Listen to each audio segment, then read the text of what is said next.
Venom es uno de los personajes más populares dentro de la industria de los cómics. Sin lugar a dudas se ha convertido en un villano pilar para Marvel, dando el salto a otros medios como los videojuegos, televisión y actualmente el cine. Por décadas ha atormentado a Spider-Man, siendo uno de sus rivales más letales. Pero ¿qué ha ocurrido con él actualmente? ¿Por qué parece que cada vez le vemos más como un héroe y no como un villano? En el siguiente video tratamos de explicarlo.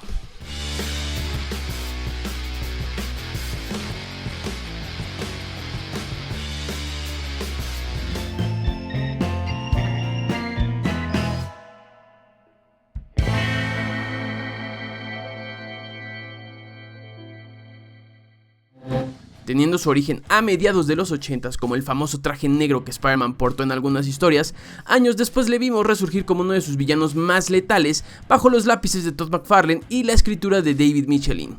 La propuesta era muy simple, crear el perfecto antagonista que al mismo tiempo compartiera los mismos poderes de Spider-Man, pero utilizándolos de manera diferente. Así, bajo un diseño imponente que le hacía verse enorme junto al trepamuros, Eddie Brock se proclamaba como uno de los personajes que cambiará en la historia reciente de la editorial, teniendo en sus espaldas a un ejército de seguidores que le seguirían vehementemente. Entrando a los 90s, la popularidad del villano era tal que Marvel decidió otorgarle su propia serie en individual, jugando con la personalidad de su portador. Eddie Brock no era el clásico villano que deseaba robar bancos o proclamarse el rey del mundo. Al contrario, parecía que solo deseaba completar su única misión: derrotar y terminar con Spider-Man. Se nos explicaba cómo es que desarrolló un odio por Peter Parker, siendo combinado con la sed de venganza que el simbionte tenía con el chico de Queens por haberle abandonado. Teniendo historias que giraban en base a esta premisa, le veíamos entrar y salir de la serie del trepamuros con frecuencia, siempre buscando derrotarle y atormentándolo, siendo uno de los pocos villanos que sabían su identidad. Sin embargo, durante sus historias en individual le veíamos manejarse de otra manera. Venom era capaz de salvar a inocentes y sacrificarse por ellos. Eddie también tenía un corazón, enamorándose y sufriendo al mismo tiempo.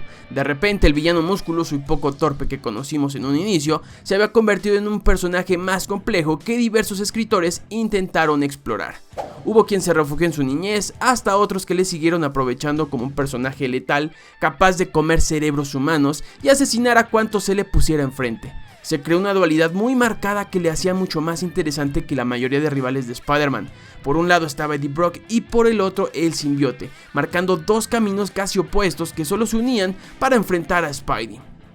Durante todo este tiempo le vimos hacer acto de presencia en la televisión y los videojuegos, explotando al máximo su fuerza, potencia y diseño. Sobra decir que las mejores series televisivas del personaje han tenido versiones increíbles de este villano, mientras que las menos valoradas han jugado con él de diferente manera. Como suele ocurrirle a la mayoría de los personajes, comenzó un desgaste natural. Venom estaba en todos lados, desde los videojuegos, los cómics y la televisión. La fórmula, atractiva desde un inicio, que le marcaba como un rival natural de Spider-Man, comenzó a desgastarse. Cada vez era menos justificable que Brock siguiera con sus planes de venganza, llevándolo a otros caminos como el antiheroísmo.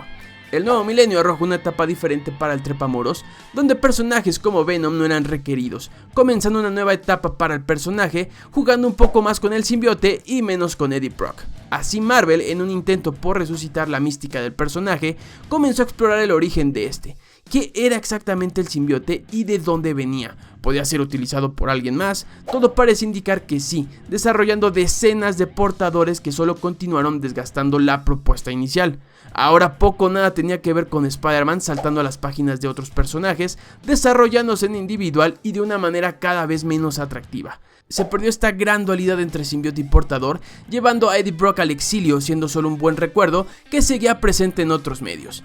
Nacieron personajes como el agente Venom, mismo que contó con una gran recepción por parte del público, pero estando lejos de la versión original, hasta el momento en que dentro de la editorial decidieron volver a las bases. Eddie volvería en un intento por revivir las viejas glorias. El problema fue que el tiempo no se detuvo, las generaciones siguieron llegando y era imposible seguir con lo mismo. Spider-Man y sus historias habían cambiado tanto desde entonces que era imposible seguir con el mismo tratamiento. No había manera de que este par se enfrentara como en antaño. Esto dio paso para que el mito del simbionte dejara de serlo, adentrándose a sus orígenes, creando historias a partir de su raza.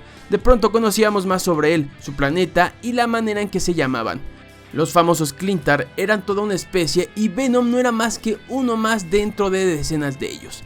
Sin Spider-Man en la ecuación, el personaje no tenía intenciones de ser un villano, trabajando con motivaciones diferentes que se alejaban de la propuesta de décadas pasadas, orillando al personaje a ser una especie de héroe. De esta manera le hemos visto compartir páginas con decenas de personajes de Marvel, protagonizando historias que distan bastante de ser argumentos donde tenga que demostrar alguna especie de maldad. Junto a lo anterior, cada vez hemos visto más el desarrollo de los Clintar y la venomización, estirando el chicle hasta su punto máximo, llevando esto a la televisión, donde parece romper con la mitología envuelta en misterio que dio forma al personaje en un inicio. Venom parece que ya no es ese villano de antaño, sufriendo como muchos otros personajes de esta reinvención creativa de Marvel y sus desarrolladores, buscando caminos diferentes para seguir exprimiendo, pero estando muy apartado de sus bases. Pero dime qué opinas al respecto. ¿Venom ha dejado de ser ese villano letal que tanto nos gusta o sencillamente nunca lo fue, evolucionando de tal manera que ahora vemos su verdadero yo? Hazme saber todas tus opiniones al respecto. No olvides suscribirte al canal para saber más cosas sobre Spider-Man y sus personajes, seguirme en mis redes sociales y compartir este video con todos tus amigos. Nos vemos hasta la próxima.